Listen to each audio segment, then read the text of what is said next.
Y qué placer darle la bienvenida esta noche a 360 al Procurador General Alejandro Ordóñez. Señor Procurador, gracias por haber aceptado esta invitación. Muchas gracias por la invitación. Mire, muchos temas, muchas preguntas. Pero antes que nada, ¿ya le aclaró el gobierno a usted si los miembros de FARC van a pagar cárcel o no? No, el fiscal hizo algunas explicaciones, pero esa es la preocupación que me asiste como procurador, como representante de la sociedad. Y esa es la circunstancia en la cual voy a insistir y voy a poner en alerta a la sociedad colombiana.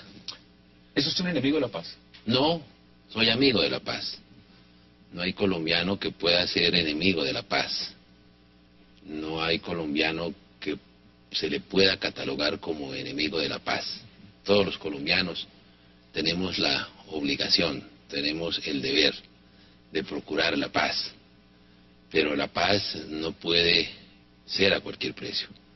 La paz no puede llegarse con impunidad. Cuando dicen que hay que tragarse esos sapos, que no hay un proceso de paz, digamos, en ningún lugar del mundo se ha dado, si no hay una gran dosis de impunidad, ¿usted qué dice? Mire, en el pensamiento jurídico y en el orden político se ha diseñado la justicia transicional precisamente para eso, para lograr una paz, para transitar de la guerra a la paz. Pero incluso en la justicia transicional se fijan límites. De haber justicia, de haber verdad y de haber reparación. Y en los procesos transicionales la justicia no se puede equiparar con la impunidad, porque la impunidad es una paz que no es sostenible, una paz que no es duradera, y podríamos estar abocados a escenarios posteriores de mayor violencia. Y vamos a verlos. Ahora, ¿por qué no aceptarle un debate al fiscal general? Cuando lo invite le dice, venga y hablemos del tema y pongamos las posturas y debatámoslo públicamente. Mire, yo tengo unas funciones constitucionales. Todo funcionario tiene unas funciones constitucionales. Y se cumplen esas funciones constitucionales, en el caso mío, rindiendo el concepto ante la Corte Constitucional. Y allí es donde se da el debate jurídico, allí es donde se presentan los argumentos jurídicos para que sea la Corte la que defina esa controversia. El ordenamiento jurídico así lo ha señalado. Afrontar unos debates por fuera, unos debates jurídicos, por fuera de esos escenarios, es convertir lo jurídico en político, y eso yo no lo voy a hacer. Cuando se ve lo que está ocurriendo en el marco general de un proceso de paz como este, y evidentemente el fiscal tiene sus posturas donde dice además, y quiero citarlas, no todo puede ser cárcel para los guerrilleros, ya que existen otros medios como la reparación. Uno piensa inmediatamente también, ¿se están dando estos privilegios con militares, con otros sectores, o sencillamente eso es un tema con las FARC? Mire, debe haber justicia, debe haber verdad, debe haber reparación. En todo proceso de justicia transicional debe haber el elemento de la justicia, de la sanción, de investigarse, sancionarse y condenarse a los delincuentes. Nadie está hablando de que se aplique el Código Penal. Se está admitiendo, y la sociedad lo admite, que sea mediante el esquema de la justicia transicional. Pero es indudable que no podemos nosotros pretender que no se pague un solo día de prisión frente a delitos de lesa humanidad. Y cuando dice el fiscal... Frente a crímenes de guerra y frente a genocidios. Y no es cierto. Yo no quiero personalizar el debate. Tengo magníficas relaciones con el señor fiscal. Es un aventajado jurista. De los últimos fiscales es el que mejor conoce el sistema acusatorio. De eso no hay dudas. Pero no es cierto que en Colombia, que los señores de la FARC no hayan incurrido en delitos de lesa humanidad. Es lo que dices, que no hay condenas. Tampoco es cierto que no haya condenas. Hay condenas. ¿Por qué razón? Porque en nuestro estatuto penal no existe el tipo penal del delito de lesa humanidad, ¿no? Pero es indudable que sí existen las condenas relativas a los, como dice el artículo 7º del Estatuto de Roma, condenados por asesinatos, por desapariciones forzadas, por desplazamientos forzados, por violencia sexual, por secuestros, por torturas. Porque los delitos de lesa humanidad son aquellos que se cometen contra la sociedad civil de manera sistemática o generalizada. Entonces, no hay un delito en nuestro Estatuto Penal que se llame de lesa humanidad. Entonces, equivocado el fiscal. Hay unas conductas que se adecúan a esa definición que hizo el Estatuto de Roma. Entonces, toda conducta, todo acto, todo ataque mejor, generalizado o sistemático contra la población civil es un delito de lesa humanidad. Entonces, todo asesinato, todo secuestro, toda violación sexual, todo desplazamiento forzado, toda desaparición forzada, que se haga como un ataque generalizado o sistemático contra la población civil, se considera delito de lesa humanidad. En el marco entonces legal para la paz, lo que se está mirando como esa figura, ¿usted cómo lo percibe? Mire, lo dije ante la Corte Constitucional, que el marco jurídico para la paz desconoce los compromisos que el Estado colombiano ha realizado y desconoce varias normas de nuestra Constitución. Para que entienda el público, para no convertir esto en un tema jurídico, en un tema exclusivamente jurídico, los dirigentes, los jefes, los máximos responsables de delitos de lesa humanidad, de crímenes de guerra o de genocidios, pueden no pagar un día de cárcel. Como está el marco legal para la paz. Como hoy lo que hoy está el marco legal para la paz. ¿Por qué razón? Porque pueden que sean investigados, y seguramente serán investigados, sancionados, condenados, pero pueden ser inmediatamente ser beneficiarios de la suspensión de la ejecución de dicha pena. Es decir, los que atacan el marco legal para la paz y dicen, mire, está lleno de impunidad, tiene un argumento sólido en la posición que usted da, dicen, es totalmente válido decir que aquí el señor Iván Márquez, si se firma un acuerdo de paz, de acuerdo al marco legal para la paz, puede directamente ir al Congreso sin pagar un solo día de cárcel. No puede ir al Congreso. No podría ir al Congreso. Como está el marco jurídico para la paz, no perfectamente podría no pagar un solo día de prisión, ¿sí? Porque se beneficiaría de la suspensión de la ejecución de la condena. Pero tampoco puede ir directamente al Congreso. ¿Por qué razón? El artículo 179 de la Constitución Nacional señala que no podrán ser congresistas quienes en cualquier época hubiesen sido condenados a pena privativa de la libertad. Lo estipula inmediatamente. Lo estipula inmediatamente. Entonces, ni siquiera en esas circunstancias podrían convertirse en congresistas y pretender diseñar las políticas públicas. Para hacerlo se tendría que modificar la Constitución Nacional. Y se está apuntando a eso porque en este momento uno de los puntos de la agenda es participación en política. El gran debate que viene ahora en La Habana es justamente eso, es participación en política y abrir el debate para lo que también ha dicho el fiscal y otros generadores de opinión, políticos en Colombia, y dicen, las FARC tienen que ir al Congreso. Yo prefiero verlos en el Congreso, dicen muchos, a verlos dando bala en el monte. Bueno, para hacer eso, tienen que modificar la Constitución.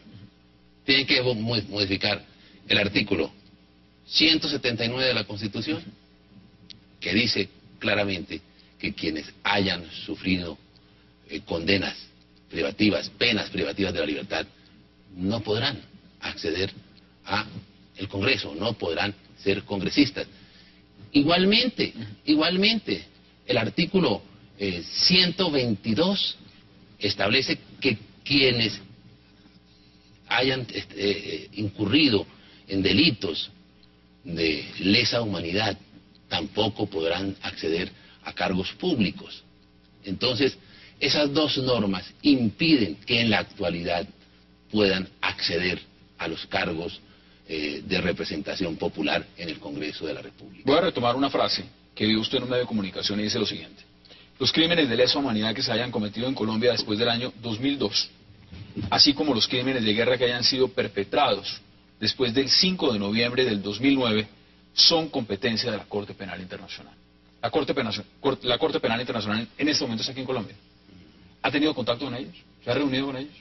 No me he reunido con ellos. Voy a solicitar una audiencia con ellos.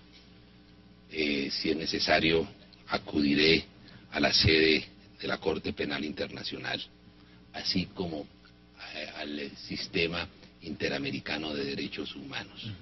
Hay un aspecto que es absolutamente claro. A los estados les obliga, los estados que firmaron el Estatuto de Roma, como Colombia, les obliga, eso está en el preámbulo, a perseguir en su jurisdicción, en su territorio, los delitos, los crímenes internacionales, que son estos los crímenes internacionales. Por eso se lesa humanidad. Porque el propio fiscal dice que aquí no hay condenas. Entonces, no hay condenas. al Estado le compete eso. Es una obligación. ¿Y qué pasa si el Estado o no quiere, o no puede, o realiza una investigación e impone una sanción, pero pasa lo que prevé el marco jurídico, que suspenden la pena, la ejecución de la pena? Son circunstancias donde precisamente la misma normatividad del artículo 17 del Estatuto establece que podría asumir la competencia, desplazar el Estado, al Estado, en este caso, al Estado colombiano. Vamos a andar en el tema. Mire, tengo que hacer una pausa, hagamos la primera pausa y ya regresamos con el señor Procurador General Alejandro Ordóñez. Ya volvemos al presidente del Senado.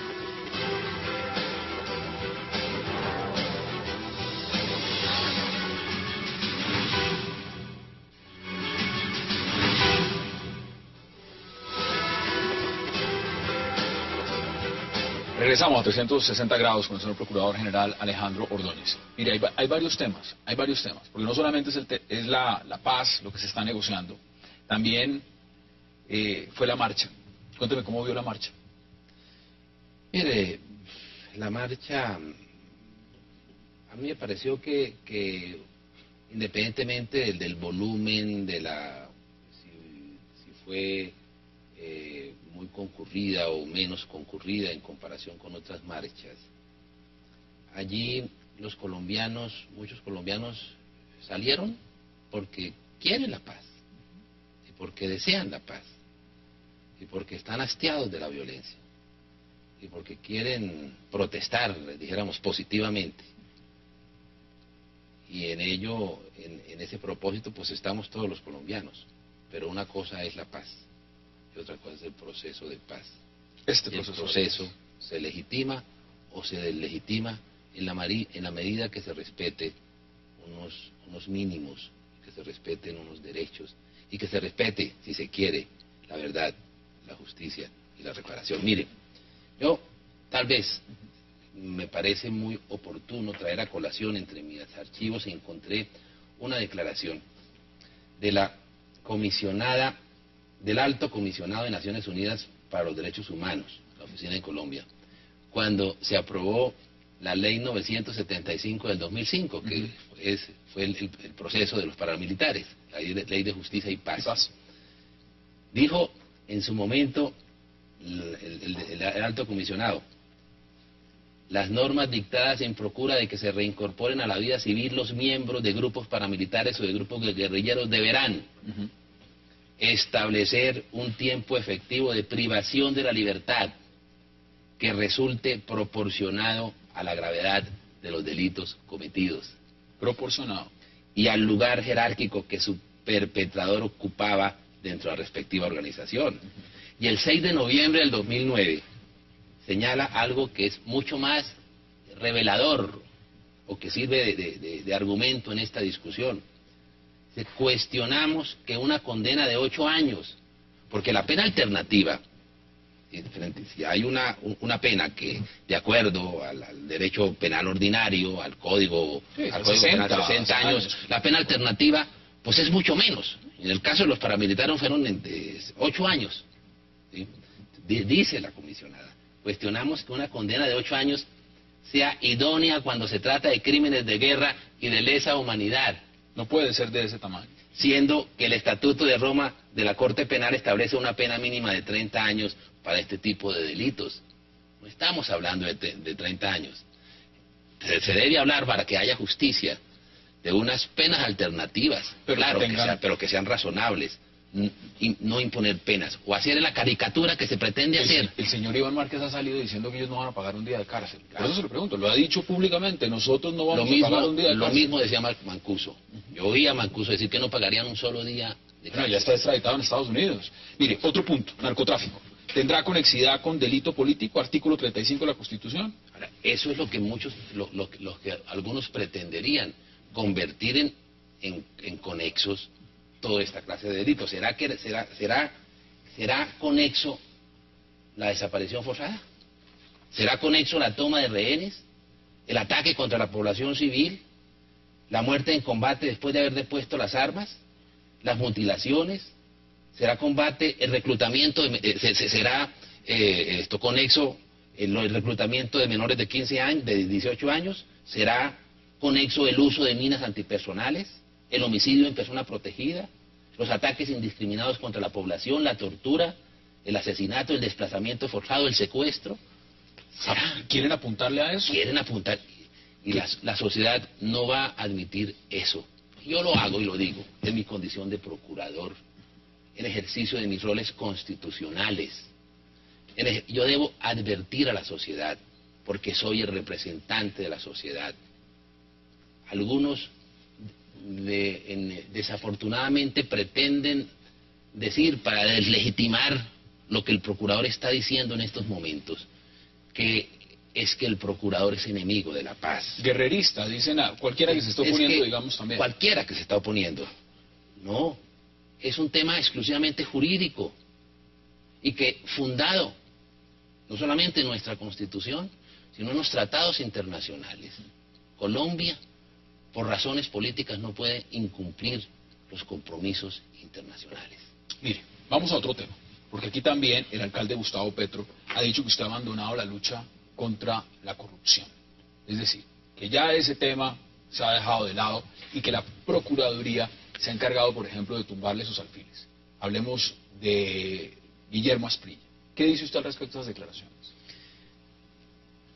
Mire, yo no voy a entrar en detalle por razones obvias, simplemente no respondiéndole al señor alcalde, que puede tener infinidad de razones para aseverarlo, puede tener esa percepción. Pero lo que yo sí puedo comentarle a la opinión pública, que en esa materia las investigaciones que se han producido muchos frutos en esa materia del cartel de la contratación en Bogotá. 2 congresistas destituidos. Ahorita hay más concejales que están metidos. Un alcalde que fue igualmente separado del cargo. Un contralor. 8 funcionarios del IDU, incluido su directora. Y varias investigaciones en curso contra concejales de Bogotá. ¿Eso se seguirá ampliando? Entonces, desde luego, el balance que en la lucha contra la corrupción, no solamente en Bogotá, sino en las diferentes entidades territoriales, ha sido muy fructífera y ha logrado dar golpes sustanciales en defensa del patrimonio público. ¿Qué ha pensado de aspiraciones políticas? Muchos lo ven y dicen, ese procurador es presidenciable, y a mí me gustaría verlo no solamente en la Procuraduría, por supuesto tiene grandes críticos, por sus posturas, por sus creencias, por la manera como ejerce su cargo, pero hay otros que dicen, ahí hay una figura presidencial. ¿Ha pensado en esa posibilidad? No, mire, yo por ahora soy procurador. Acaba de ser reelecto. Acabo de reelegirme. Ahí tiene buen rato. Quiero ser un buen procurador. Quiero que la sociedad me recuerde por haber cumplido el deber, por haber luchado contra la corrupción, por haber defendido los derechos fundamentales, por haber defendido el ordenamiento jurídico,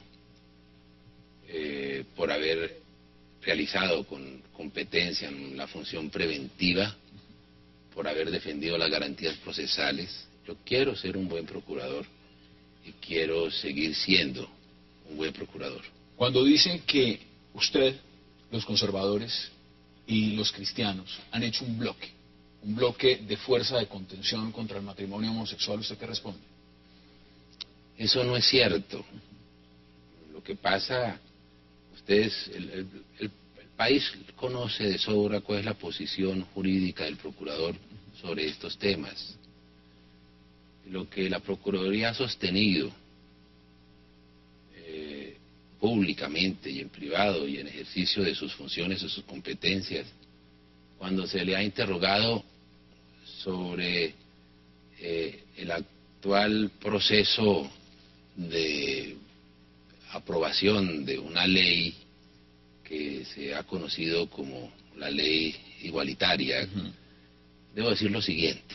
Primero, que la Corte Constitucional, que la sentencia de la Corte Constitucional no ordenó al Congreso legislar sobre el matrimonio del mismo sexo. Lo que ordenó la Corte fue solemnizar la unión entre homosexuales. Que eso es diferente. Que es totalmente diferente.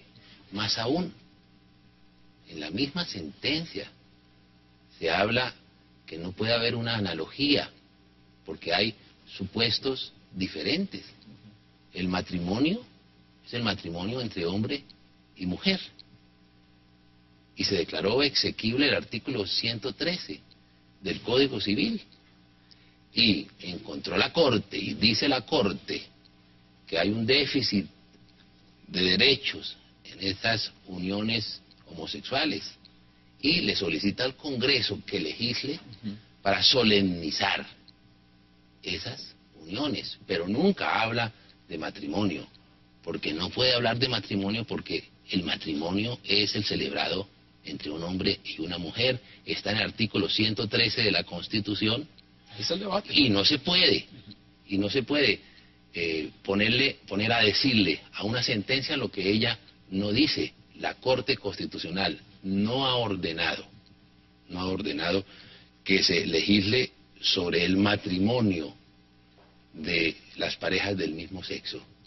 Lo que ha ordenado es que se legisle, que se cree una institución para solemnizar esa unión. Y en ese sentido, los notarios pues tampoco podrían celebrar esa clase de matrimonios.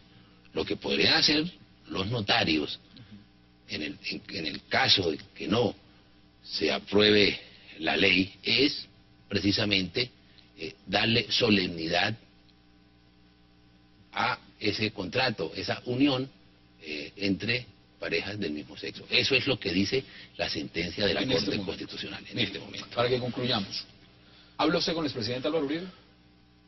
He hablado, sí, no mucho. Desde que soy procurador habré hablado en dos oportunidades. ¿Cómo le pareció las coordenadas? La publicación de esas coordenadas en Twitter. ¿Le parece que eso fue, digamos, en gran debate? Uno ve hoy en día lo que ha significado en el Ministerio de Defensa, lo que ha significado también dentro del debate público. ¿Cómo lo viste como procurador? Mira, hay varias cosas. No puedo hacer un juicio porque son circunstancias, son episodios que al parecer están siendo objeto de investigación por parte de las autoridades disciplinarias del ejército colombiano, frente al cual yo tengo un poder preferente en esa materia disciplinaria. Entonces cualquier juicio de valor que haga yo, pues eventualmente podría afectar la transparencia en el ejercicio de mis competencias constitucionales. En este momento, viendo aquí titulares de prensa, es información también reciente, la ex senadora Piedad Córdoba demandaría al Estado por el tema de las chuzadas por 6.300 millones de pesos. ¿Cómo ve usted ese tema y todo lo que ha representado Piedad Córdoba también? Porque la Procuraduría la destituyó. Y en el marco de lo que puede significar que vuelva a política, ¿eso es viable? ¿Que termine dentro de toda esta configuración, por alguna razón, volviendo al Congreso? ¿Eso es posible? Hoy no podría, porque la Procuraduría impuso una sanción disciplinaria en ejercicio de sus competencias constitucionales y de sus competencias legales. Inmodificable, entonces. De acuerdo al actual ordenamiento legal y ordenamiento constitucional, y a la firmeza de las decisiones administrativas. Desde luego, las decisiones del procurador no son decisiones judiciales, son decisiones administrativas, y contra ellas proceden las acciones contenciosas administrativas. Contra esa decisión se interpuso acción de nulidad y restablecimiento en el Consejo de Estado. Allá se está tramitando, e incluso hay una tutela que está por resolverse en la sala plena de la Corte Constitucional. Pues son muchos los temas, señor procurador. Ha sido un verdadero placer tenerlo en 360 grados y esperamos que esta no sea la última vez, porque evidentemente el proceso de paz y muchos temas más siguen avanzando. Gracias por aceptar la invitación. Muchas gracias.